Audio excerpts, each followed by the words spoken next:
To Sheela kitchen అండి. ఈరోజు చిక్కుడు, చికెను, మెంతం కూర అన్నీ కలిపి అయితే కర్రీ అయితే చేస్తున్నాను. టేస్టీగా చాలా బాగుంటుంది. వేడి వేడి అన్నం వెంబడి చపాతీలు వెంబడి. దీని ప్రాసెస్ ఎలా చేస్తున్నానో చూపిస్తానండి. గిన్నె పెట్టుకొని దాంట్లో ఆయిల్ వేసుకున్నాను.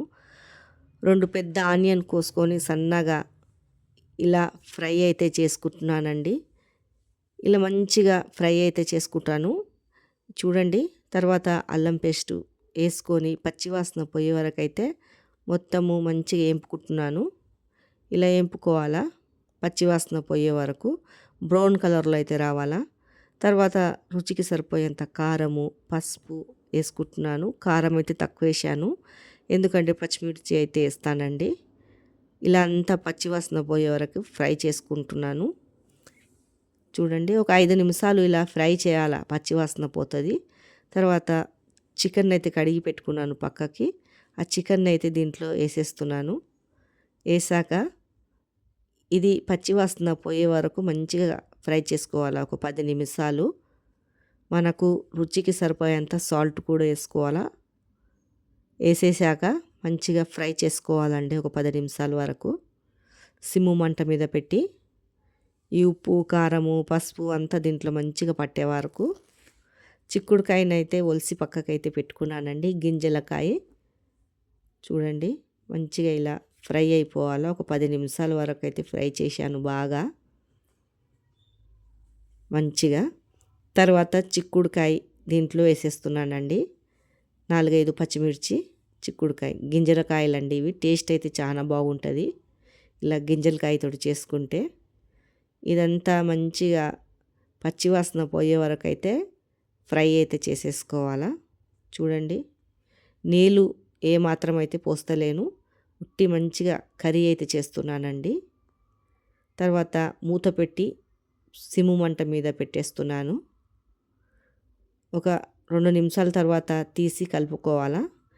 ఇలా మూత పెడుతూ తీస్తుంటా కలుపుతూనే ఉండాలండి 2 నిమిషాలకి సిమ్ము మంట మీద. తర్వాత మెంతము ఫ్రెష్గా ఉందండి, మెంతము తాజాగా ఇక్కడ ఇంటికాడికి వస్తే అయితే తీసుకున్నాను. చూడండి, 10 రూపాయలు కట్ట అయితే తీసుకొని వేసేస్తాను మొత్తము. మూత పెట్టి మళ్ళీ పెట్టేశాను. చూడండి, ఇలా చాలా బాగా అవుతుంది కర్రీ. చపాతీలు వెంబడి, వేడి వేడి అన్నం వెంబడి తింటే టేస్ట్ చాలా బాగుంటుందండి ఇలా చేసుకుంటే. తర్వాత అయితే ఒక 4 టమాటాలు అయితే తీసుకున్నాను. పండు టమాటాలు చిన్న చిన్నగా కోసి దీంట్లో అయితే వేసేస్తున్నాను. ఇది మంచిగా మొత్తము ఫ్రై అయితే చేస్తానండి. చూడండి,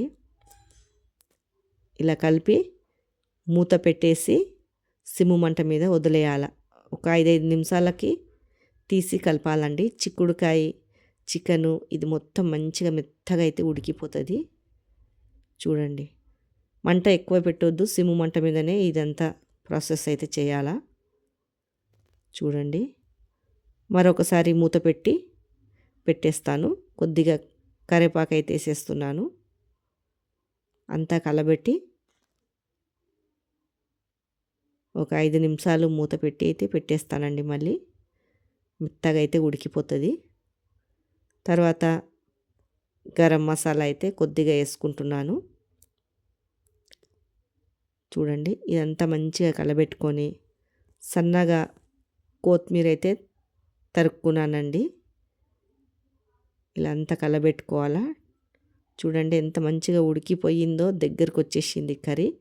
కొత్తిమీర వేసుకొని దింపుకోవాలండి. టేస్ట్ మాత్రం చాలా బాగుంటుంది. మీకు కర్రీ నచ్చినట్లయితే లైక్, సబ్స్క్రైబ్ అయితే చేయండి.